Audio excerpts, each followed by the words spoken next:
Y ahora sí, invito al profesor Michiru Nishida para dar inicio a su exposición. Nishida-sensei, konbanwa. Thank Permítame you. antes presentarles al profesor Nishida. Please allow me to introduce first. El profesor Michiru Nishida es profesor de la Escuela de Humanidades y Ciencias Sociales Globales, subdirector del Centro de Investigación sobre Riesgos Globales y profesor concurrente del Centro de Investigación para la Abolición Nuclear de la Universidad de Nagasaki. También es miembro y asesor principal de investigación de la Red de Liderazgo Asia-Pacífico. Se especializa en control de armas nucleares, desarme y no proliferación. Es autor de Transparencia Nuclear, Prácticas de Estados Unidos, Unión Soviética, Rusia y el TNP y su posible aplicabilidad a China.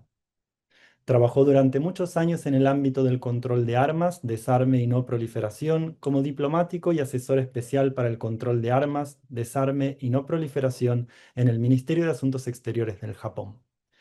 Tiene una maestría en estudios de política internacional con un certificado en estudios de no proliferación del Instituto Middlebury de Estudios Internacionales de Monterrey y un doctorado en Derecho de la Universidad de Hitotsubashi. Y ahora sí, los dejo con el profesor.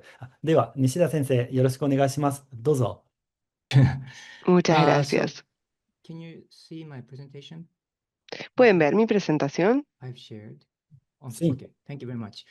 Good morning, everyone. Muchas gracias. Thank you very much Buenos for días a your todos. kind introduction. And Gracias por esta I'd cálida like to presentación. especially express my special Quiero appreciation to the expresar Embassy of Japan, especialmente mi Ambassador Himochi, agradecimiento a and el embajador Himochi de la Embajada distinguished de Japón research institutions y and a universities las of three distinguidas different instituciones de countries, investigación, Argentina, a las Colombia, and universidades de los Peru, diferentes países, for Argentina, giving me Colombia y this Perú, precious por opportunity to darme esta speak, preciada although oportunidad remotely, in front de of poder these hablar, si distinguished bien guests, remotamente, as frente we a estos mark 80 years distinguidos since the invitados atomic bombings en of la Hiroshima and conmemoración de los Nagasaki. 80 años del Today, I'd bombardeo en like to Hiroshima y reflect Nagasaki. on nuclear weapons, in particular Japan's nuclear policy, commemorating 80 years after the atomic bombings in Hiroshima and Nagasaki, in the context of our current international landscape. So let me give you a quick overview of today's presentation. First, I'll give an overview of the humanitarian consequences of nuclear weapons, what actually happened in Hiroshima and Nagasaki 80 years ago. As we think about nuclear weapons, this is the foundation of everything. We have to know what actually happened. Even if we talk about international politics or security and so on. Then I'll discuss the current situation surrounding nuclear weapons. Then this will be more about politics and security matters. And then I'll explore strategies for a world without nuclear weapons, even despite this very difficult situation. And finally, I'll talk about Japan's nuclear policy in pursuit of nuclear disarmament. So first, humanitarian consequences of a nuclear weapon. These are not just an abstract concept. This is real, devastating, and deeply humane. And understanding the humanitarian consequences is crucial to appreciating why nuclear disarmament matters. So I'd like to first show you a few photos of the ruins of Urakami Cathedral in Nagasaki after the atomic bombing. At the time, it was the largest Catholic church in East Asia. The atomic bomb exploded just 500 meters away from this cathedral, and it destroyed the church instantly and killed many worshippers and residents nearby. This image is more than just a symbol of physical destruction. It represents a much deeper loss of history, of faith, of an entire community's spiritual identity. Actually, Nagasaki has a unique place in the history of Christianity in Japan. Christianity was first introduced here in Nagasaki in the mid-16th century And faith spread quickly, especially in Nagasaki area, and thousands of people converted. The tragedy is that during the Edo period, for about 200 years, Christianity was banned, and the believers were tortured and executed. And yet in Nagasaki, many Christians continued to practice their faith in secret. They became known as the hidden Christians. For over 2 centuries, they passed down their beliefs quietly and in whispered prayers and disguised rituals. And then the ban was finally lifted in the 19th century, and the community of Urakami, this area, re-emerged and built this cathedral as a symbol of resilience and hope. So that's what makes this image so powerful, not only because of the damage caused by the bomb, but because it shows how nuclear weapons can erase not just lives, but centuries of cultural and spiritual heritage in an instant. The photo at the top right is the face of the Virgin Mary statue from Urakami Cathedral, a statue that witnessed the atomic bombing of Nagasaki. After the explosion, this statue was found in the rubble with its face charred and its eyes burned out by the intense heat. This image is now known as Bombed Mary. It has become a powerful symbol, not only of the devastation caused by nuclear weapons, but also of the quiet, enduring strength of faith in the face of unimaginable suffering. So this image shows the area around Nagasaki University where I'm affiliated after the bombing. This slide compares the atomic bombings of Hiroshima and Nagasaki. The atomic bombs dropped on Hiroshima and Nagasaki differed in shape. You can look at this shape due to differences in their mechanisms, and their nicknames reflect these differences. So the bomb dropped on Hiroshima was called Little Boy. It used highly enriched uranium as its core, and it was designed as a so-called gun-type weapon. And the bomb dropped on Nagasaki was called Fat Man. This bomb used plutonium-239, different fissile material.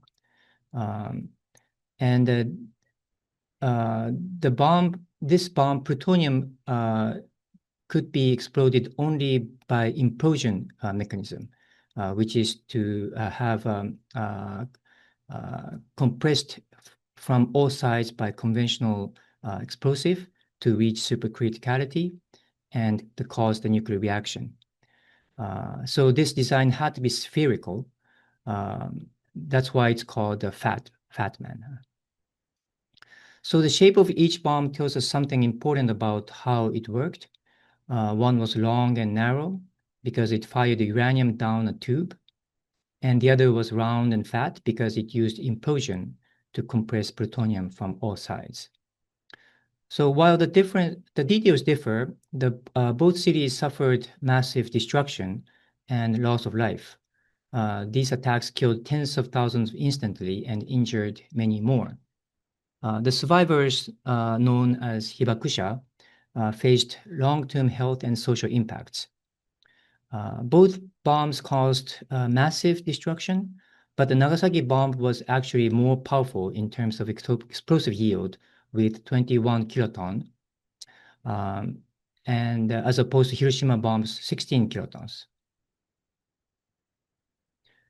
In the conventional, if you compare this to conventional weapon, conventional bomb, the biggest conventional bomb on Earth right now is about 8 tons, not kilotons, 8 tons. So Nagasaki's bomb, for example, is about 2,000 times more powerful than the most powerful conventional bomb on Earth now. And all these atomic bombs in Hiroshima and Nagasaki are considered small nuclear weapons now. So the immediate death toll in Nagasaki was about half of Hiroshima, which is 73 or 74,000 people dead. And Hiroshima was 140,000 people in death by the end of 1945. This difference was caused because of the differences in terrain and the epicenter, as well as population. So one of the reasons why the number of deaths in Hiroshima and Nagasaki differed significantly was the difference in geography. So Hiroshima is located on a relatively flat river delta surrounded by open land with few natural barriers. When the atomic bomb exploded above the city, the blast and heat spread out widely and unobstructed, affecting large population of a broad area.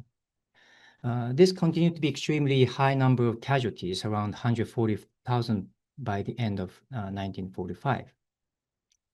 In contrast, Nagasaki is more mountainous and valley-like city. You can see the green parts on the both sides, and the bomb exploded in part of the city that was surrounded by hills and ridges. These natural features help to contain, partially shield parts of the city from the full force of the blast. As a result, while the destruction in the immediate area was devastating, the overall reach of the damage was more limited compared to Hiroshima. You can see from my background, on the screen, Nagasaki is very mountainous city. The red zones here show areas that were completely leveled, but because of Nagasaki's geography, it's not circular. In Hiroshima, this is more circular, whereas Nagasaki is more long and narrow shape. This geographical difference, open plain versus enclosed valley, is one reason why the death toll in Nagasaki was lower, although it's still tragically high at around 74,000 people. Another tragic aspect of the Nagasaki bombing is the fate of Nagasaki Medical School, which was located very close to the epicenter. Here is the Nagasaki Medical College, which is the predecessor of our current Nagasaki University. The epicenter is right here, and Nagasaki Medical College is right just about 500 or 700 meters from the epicenter. So when the bomb exploded over the Urakami Valley, it destroyed not only homes and factories, but also the region's most important medical institution. So many medical students and nursing students were killed instantly. Entire classrooms and hospitals' wards were wiped out. As a result, the city's ability to respond medically after the bombing was severely limited. There were very few surviving doctors or nurses who could care for the injured. The destruction of the medical college meant that the people of Nagasaki had to face the immediate aftermath of a nuclear explosion and almost no medical infrastructure to support them for a certain period of time. This is one of the reasons why the suffering did not end with the explosion itself. For many survivors, the lack of treatment made their injuries even more unbearable, and countless lives that might have been saved were lost due to the collapse of the local medical system.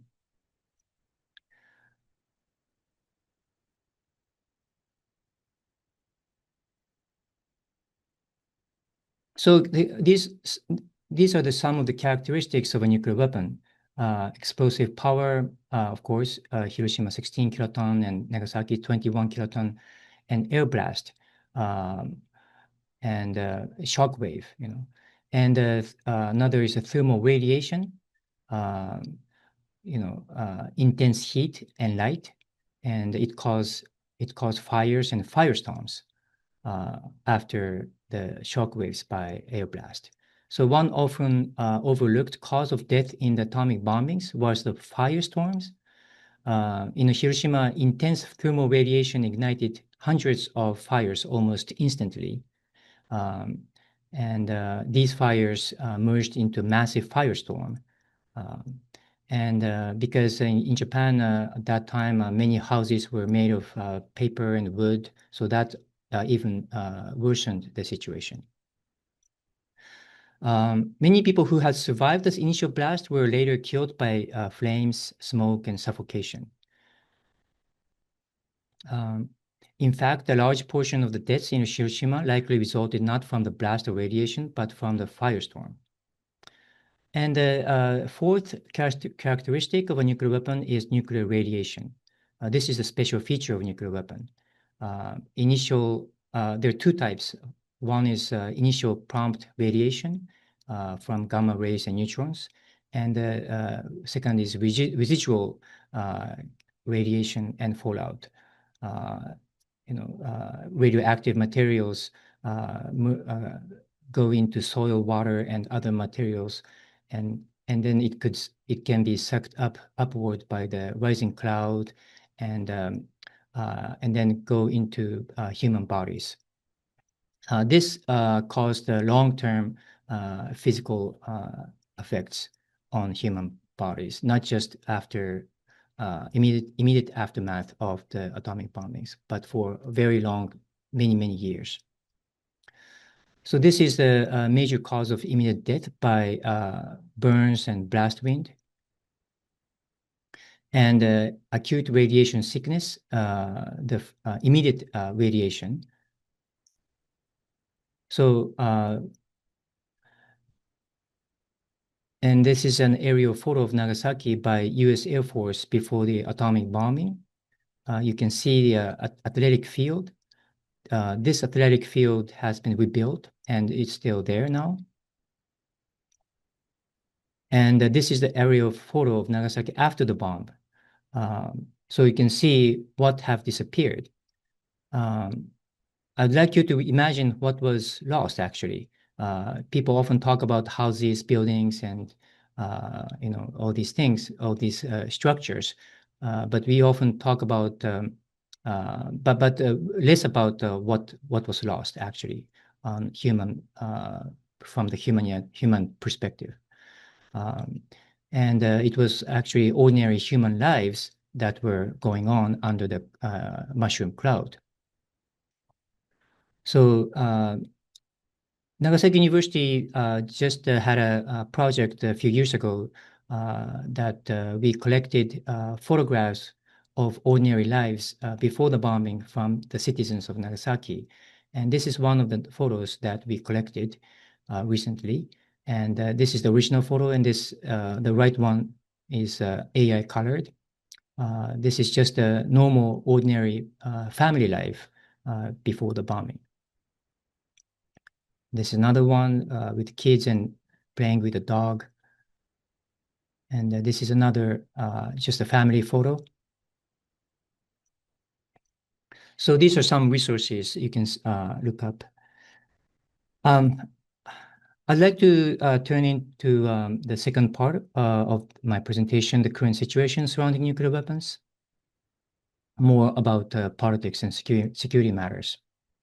So from this graph, you can see the peak of this is a graph of estimated global nuclear warhead stockpiles from 1945 to 2025. So you can see the peak of the nuclear warhead stockpile was during the Cold War, around in the mid-1980s. And since then, the stockpile has been decreasing up to now, it seems. So you might think that we are going on the right path of nuclear disarmament. But in fact, over the past few years, things have changed dramatically, as you all are aware. The overall inventory of nuclear weapons is declining, but the pace of reduction is slowing compared with the past 30 years. And moreover, these reductions are happening only because the United States and Russia are still dismantling previously retired warheads. right after the Cold War. In contrast to the overall inventory of nuclear weapons, the number of warheads in global military stockpiles is increasing once again. The United States is still decreasing, you can see. France and Israel have relatively stable inventories, but China, India, and North Korea, and possibly Russia, and also Pakistan, not possibly Pakistan, and possibly Russia, are all increasing their stockpiles. The problem here is especially China.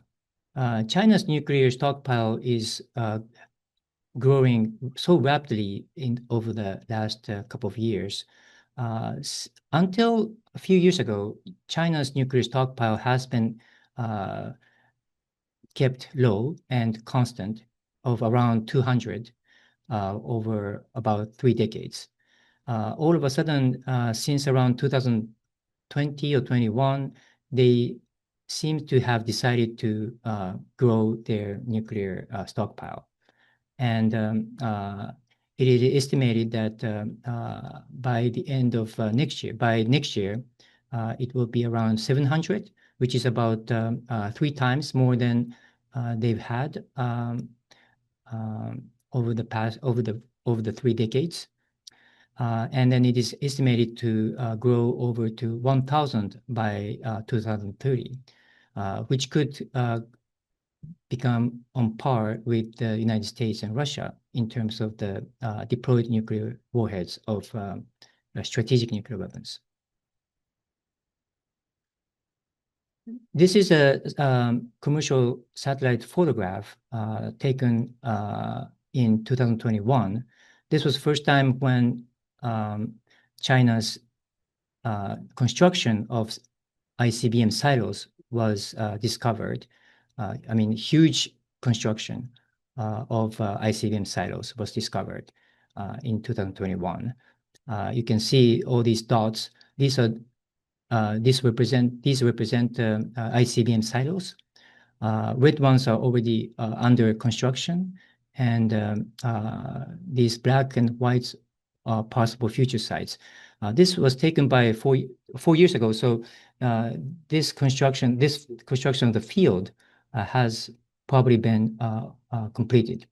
And it was discovered that 3 of these kind of field has been discovered in around 2021 and 22, which means that each field has around like 100 or a little or more than 100 silos, which means that if you upload 1 nuclear warhead on each nuclear missile, then it could mean that 300 more nuclear warheads. But if you upload 3 or 4 nuclear warheads on each ICBM, then it could go up even further.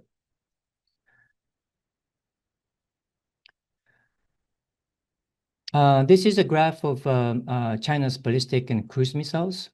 Of course, China has been building ICBMs to deter the United States strategically.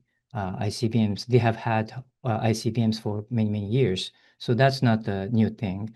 But they have built and constructed a variety of intermediate range ballistic missiles and cruise missiles over the last few years. This is a great threat to the region. Especially these China's regional missile threats are increasingly growing. This is because China was not party to the INF Treaty, which prohibited only the United States and Russia to possess intermediate nuclear missiles. So while these 2 countries, Russia and the United States, were banned from possessing intermediate range nuclear weapons, China has just continued to expand its intermediate nuclear range missiles. And of course, in the region, there's North Korea's ballistic missiles problems. It's so amazing that North Korea has expanded its range of missiles further, and the variety even more. They have had all kinds of nuclear and nuclear ballistic missiles over the last decade. And North Korea, in North Korea's case, their nuclear doctrine has become very aggressive to launch a nuclear weapon in a crisis first. So the current global situation nuclear weapons is that the world has re-entered an era of nuclear expansion, and multipolarization in the international politics in general has been reflected in the nuclear sphere as well, which means that it used to be only the United States and Russia, also the Soviet Union, which were the nuclear superpowers, two nuclear superpowers. But as you can see, that China has become another superpower in the international politics. In terms of the nuclear weapons, China is now heading towards that direction as well. And China's rapid nuclear expansion is the largest nuclear expansion since the Cold War. And from the US perspective, this is the first time in US history to face two near-peer nuclear powers. The US used to face only one peer nuclear power, which was the Russian Federation. But now the United States has to face China as well. In addition to that, there are so many aggravating regional nuclear issues. As you're all aware, Ukraine, Russia's nuclear blackmail and potential use. And in our region, if a Taiwan crisis happens, then there is a potential nuclear blackmail and use. China might have learned from Russia's case, in which Russia used the nuclear blackmail very effectively towards the NATO countries. And North Korea is also expanding nuclear stockpile, and it has changed in doctrine in a very aggressive manner. And Iran, just last month, we saw a U.S. military strike on Iran's nuclear facilities. And in Pakistan, in last May, we saw a crisis which could have spiraled out of to a nuclear potential use.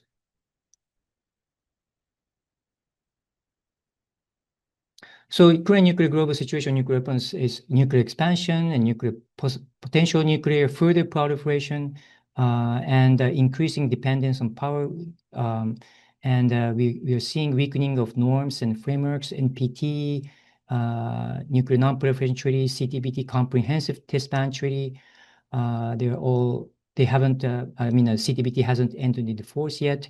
INF Treaty is gone, and New START Treaty that regulates the strategic nuclear weapons of the United States and Russia are now suspended for the last couple of years. And we have seen erosion of values. Nuclear taboo is being eroded. So in this kind of very difficult situation on nuclear weapons, how can we, think about the strategy for a world without nuclear weapons? So for nuclear abolition, there are two major international frameworks. One is the NPT, a Nuclear Non-Proliferation Treaty, and the other is TPNW, Treaty on the Prohibition of Nuclear Weapons. So the NPT prohibits nuclear proliferation other than 5 nuclear weapon states. Not just that, Article 6 of the NPT obligates states parties to pursue nuclear disarmament.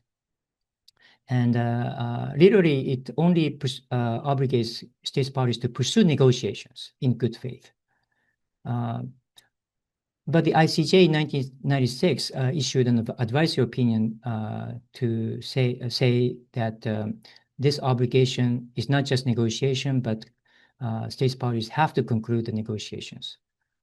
But in any case, this is a sort of a step-by-step approach because it doesn't prohibit nuclear weapons altogether instantly, but first stop proliferation and then go for nuclear disarmament step by step. The treaty on the prohibition of nuclear weapons, TPNW, prohibits all aspects of nuclear weapons: development, testing, production, manufacturing, acquisition, all kinds of things. So I already touched upon a little bit, but the strategy of the NPT for nuclear abolition is that to accept the reality of 5 nuclear weapon states, N5, that had already possessed nuclear weapons at the time of the signing of the NPT. So first stop proliferation and then disarmament. Engage 5 nuclear weapon states and disarm or abolish nuclear weapons step by step, while addressing underlying security concerns of nuclear weapon states. The problem is NPT strategy may not be working. There's no concrete timelines or no concrete actions, and people frustrated with the so-called slow progress on nuclear disarmament, even though, as you can see from the graph previously in my previous slide, the nuclear disarmament has been going on quite rapidly since the peak of 1980s, but at least over the last decade, the pace of disarmament has been slowed. And NPT's inequality and unfair nature, nuclear haves and have-nots, made NPT very shaky and unstable regime. So it may not be sustainable for over the long term. So because of this, people have been frustrated, and that's why the treaty on nuclear prohibition of nuclear weapons was negotiated, and it entered into force in 2021. It emphasizes on nuclear humanitarian consequences, and it first demonizes, delegitimizes nuclear weapons, and then make pressure on nuclear weapon states to join the TPNW. So the strategy of TPNW is, as I said, so pressure is the strategy of TPNW. But the problem is, would it work? So far, no nuclear possessor has signed or no ratified. There's no prospect of any nuclear weapons possessor to sign or ratify. It has even deepened divisions among states in the international forum. So in this context, I would say there's a need for scientific or medical approach. If you consider nuclear weapons as a cancer of the world, if you want to treat a cancer, you first diagnose it, and then you evaluate and identify. You first identify symptoms and identify the cause of the symptoms, and you provide diagnostic methods for treatment. So same thing for nuclear weapon. So we first identify symptoms. Their nuclear acquisition, nuclear proliferation, nuclear expansion, nuclear blackmail, nuclear use. And then identify the cause. We have to identify the cause of the symptoms. You can't just pressure them. You can't just say you shouldn't have nuclear weapons, or you shouldn't do that. That's also, of course, important, but that's not enough. We need to identify the cause of the symptoms. In international politics, for example, for question of why state acquires nuclear weapons, 3 motivations have been presented. One is national security for survival, and another is national pride, and the other is domestic politics. So there are three these three causes of nuclear acquisition, then we can identify treatment methods. So, for example, three major motivations: ensure national security, survival, national pride, domestic politics. Sorry, this is a little bit overlap, but so in medical approach, there are two approaches for treatment: fundamental treatment, which is mid to long term. You remove the causes of the symptom, and it often requires major changes to the current international system. The second approach is symptomatic treatment, which is short term. You address each issue one by one, step by step. So for nuclear abolition, you need fundamental treatment, and not just for nuclear abolition, but for substantial nuclear reduction, you need fundamental treatment, not just symptomatic treatment. So for example, for security motivation, you need to find a way to ensure security without nuclear weapons. So if you can provide an alternative to nuclear weapons for ensuring security, then you can remove security motivation and national pride as well. If you can provide an alternative to a nuclear weapon for national pride, for example, at this moment, all the permanent members of the Security Council, P5, are 5 nuclear weapon states recognized under the NPT. This is just a coincidence. There's nothing to do between the P5 and 5 nuclear weapon states, but it just happened that way. But people think that you need to be a nuclear weapon state to be a permanent member of Security Council. So if you can transform the value that the state needs nuclear weapons to be treated as a major power, you can add a non-nuclear weapon state to be a permanent member, like Japan or any other major country which is non-nuclear weapon state. So in this way, it takes time, but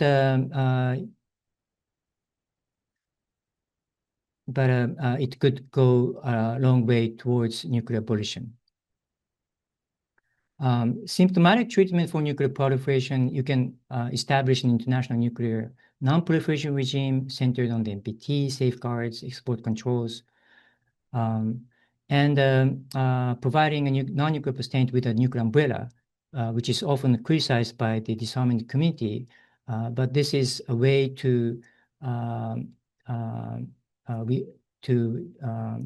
address a security concern of a non-nuclear weapon state for non-proliferation. Symptomatic treatment for nuclear use. Unfortunately, being from Nagasaki, I would not like to endorse, but you have to accept the reality that as long as nuclear weapons cannot be abolished right away, you have to live with nuclear weapons. So until nuclear weapons are abolished, we have to avoid situation where nuclear weapons are used. And then for that, of course, fundamental treatment for nuclear use is nuclear abolition. That would be great. But until that is to happen, we have to deter nuclear weapons to be used. But nuclear deterrence may fail due to misunderstanding, miscalculation, miscommunication. It's not perfect. Nuclear deterrence is not perfect. It may be just in theory, or it may be working. We don't know. So there is a risk for relying on nuclear deterrence.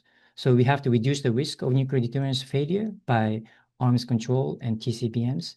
We have to establish communication channels, or we refrain from actions that threaten the opponent's security. that sort of things.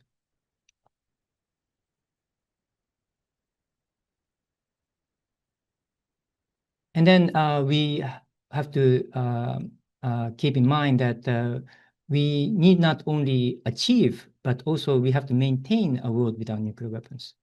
So in a nuclear abolished world, any nation that secretly possesses nuclear weapons would dominate the world. So you need to develop strong verification, enforcement mechanism. So nuclear abolition requires an across-the-board comprehensive strategy. We can't just think about nuclear matter, but we have to think widely, like as I said, the Reform Security Council or reform of UN system itself. So you can't just focus on one thing to achieve a world without nuclear weapons. You need both long-term fundamental treatment and short-term symptomatic treatment. You need a wide range of measures, including a fundamental reform of the UN system and transformation of values. In the current nuclear crisis era, I think we need more attention on short-term symptomatic treatment to avoid nuclear use. Otherwise, if we only focus on one strategy, such as pressuring or delegitimizing and pressuring, and the nuclear weapon is used in the meantime, then we get nothing. So in conclusion, the strategy for nuclear abolition is that given the reality that nuclear weapons cannot be abolished right away, which means we have to live with nuclear weapons for the time being, we have no choice but to proceed with nuclear disarmament step by step with a comprehensive strategy, both short-term and long-term measures. So we have to first stabilize nuclear deterrence with arms control and non-proliferation, and then we reduce nuclear weapons and eventually achieve and maintain a world without nuclear Y weapons. luego alcanzar y mantener un mundo sin armas nucleares. Creo que debo ir un poco más rápido, pero bueno, quiero pasar ahora a la política nuclear de Japón. Esto es un poco el antecedente histórico. Y tenemos también el marco básico, que tiene dos vectores. Uno es el humanitario y el otro es la seguridad nacional. Estos dos vectores diferentes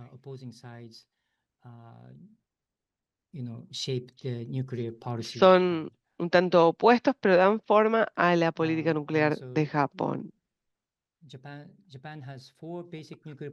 Japón tiene 4 políticas básicas o fundamentales nucleares. Uno, no poseer sus propias armas nucleares.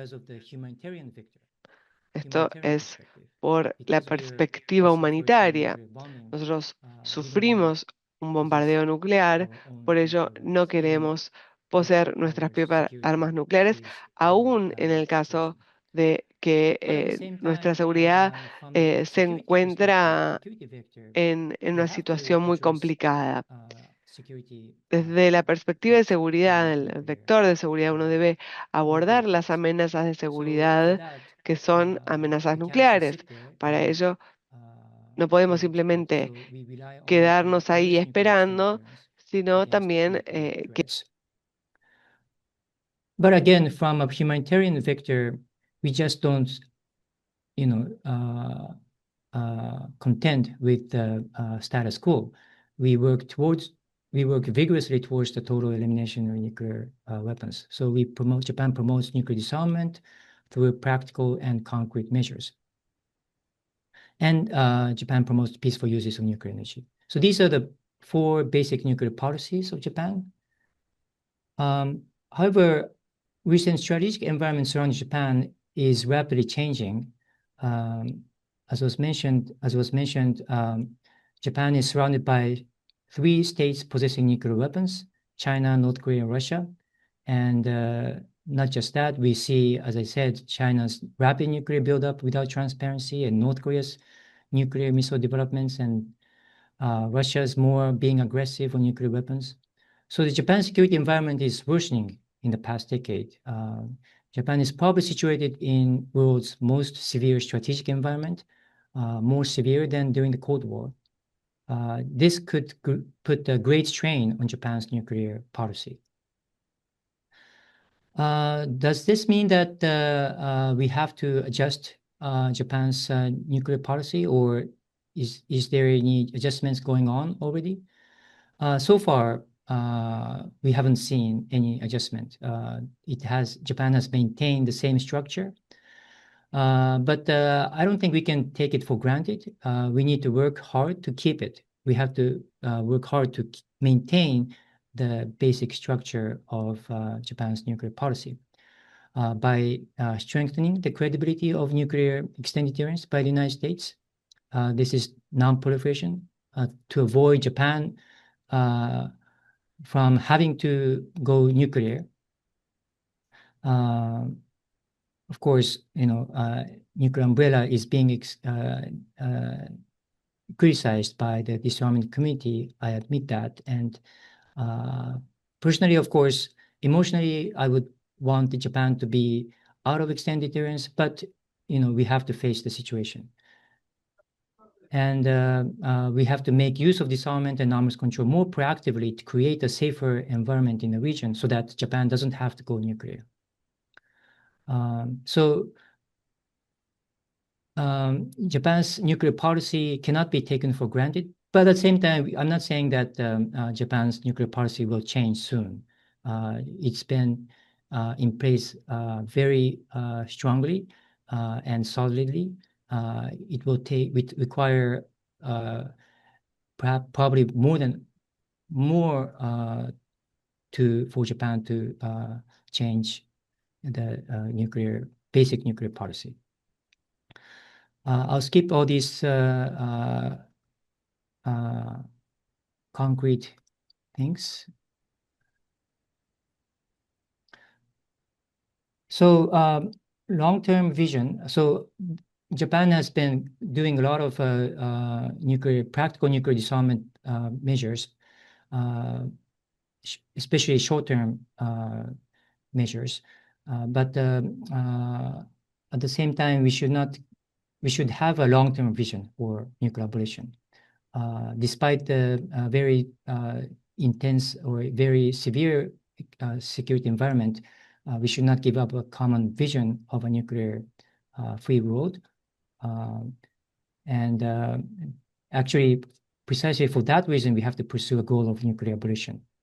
And nuclear deterrence, even though we have to accept the reality, nuclear deterrence is becoming more risky and fragile with complex multilateral deterrence relationship, and also emerging disruptive technologies such as AI and cyber. So to achieve a nuclear abolition, we have to address security concerns at the same time. So we have to seek nuclear abolition. And Hibakusha's message is that humans cannot coexist with nuclear weapons. And Japan's strategies for nuclear weapons, nuclear abolition is actually both short-term and long-term. Short-term, I skipped a lot of slides, but a lot of practical nuclear disarmament, non-proliferation measures. At the same time, Japan is doing long-term measures as well. Japan just established an international group of eminent persons for a world without nuclear weapons. And participants from both nuclear weapon states and non-nuclear weapon states engaged in discussions on concrete steps towards achieving a world without nuclear weapons. They just published a final report a few months ago, and in that there's a quote here: all states must keep working to move away from dependence on nuclear weapons. Nuclear deterrence has not proven to be, nor should it be, the final form of security. Finally, I'd like to touch upon Japan, Latin American countries' cooperation on nuclear disarmament and non-proliferation. Latin American countries are very proactive in a lot of international fora, such as the NPT, the United Nations, Toratelco Treaty, TPNW. And of course, there are some differences between Japan and Latin American countries, especially for the TPNW, because Japan cannot sign nor ratify the TPNW because of the security environment and so on. But there are many things, many areas where both sides can cooperate, especially in bridge building role between nuclear weapon states and non-nuclear weapon states, which is even more needed these days because of the deeper divisions between the two camps. And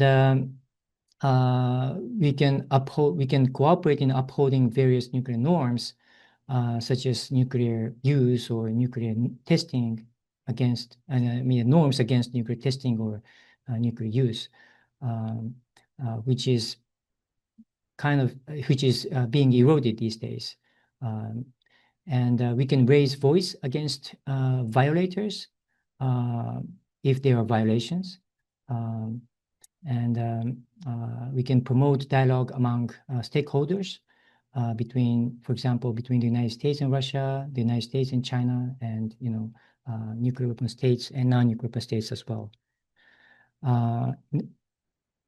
Lastly, I'd like to say a few words about Hibakusha and the survivors. So Hiroshima and Nagasaki have carried the torch for 80 years, and now it is up to us to carry it forward.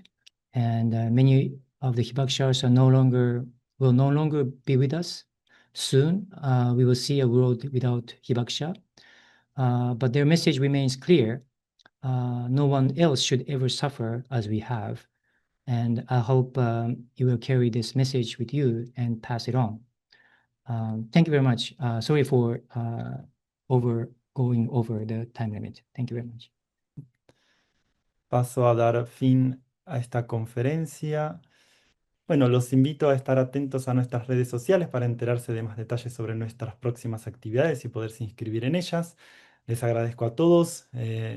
Nishida Sensei, domo arigatou gozaimashita. Muchísimas gracias, profesor. Gracias a todos y hasta la próxima. Thank you very much.